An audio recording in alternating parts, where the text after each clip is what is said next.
It's so interesting because we're talking to you on a Monday afternoon. Tomorrow you celebrate your 70th birthday. You went to meet the Queen earlier on this year. It's all going very well for you. I wonder whether you come back here is because you like to inspire younger people to reach your success, because you didn't have the most glamorous upbringing, did you? No. There were many wonderful things about it, but no, it was a very typical West Riding working class childhood. And it was fine. People these days ask me when they meet me now and see where and how I live,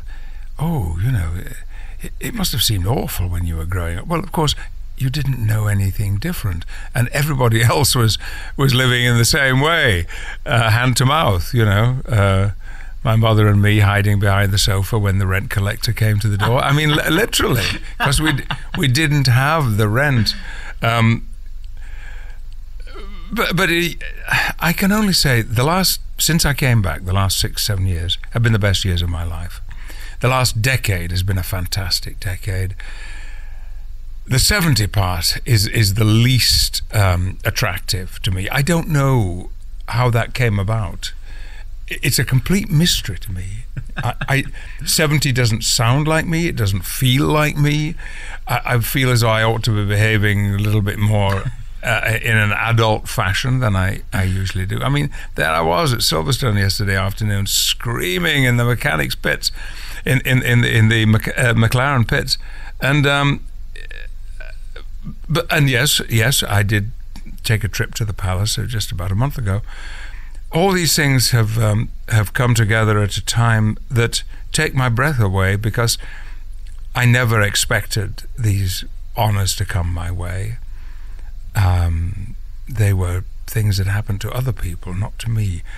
And so the success of the last 6 years of deciding to say no to Hollywood and yes to British theatre, not knowing whether I would be taken back into the fold of the British theatrical world or not. I felt the first thing I did here was Antony and Cleopatra at the Royal Shakespeare Company, and I remember standing behind the scenery on the press night, writing the reviews in my head, which were basically along the line of, who does he think he is? But it hasn't turned out like that, and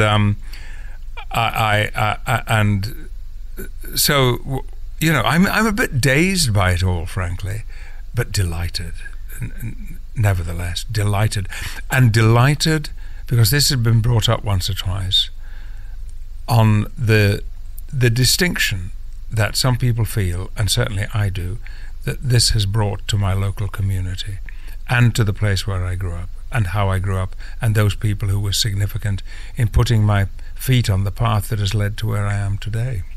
You've had an exceptional career, and it goes from strength to strength. When we look at the different parts of your life, from Star Trek through X-Men to Shakespeare, they're all so different. You make it sound very humble. Oh, I was lucky to get this, and I thought I'd try the West End again. I mean, they were never going to say no. You're an international megastar. Are you really this humble? Alex, it doesn't feel like that. Believe me.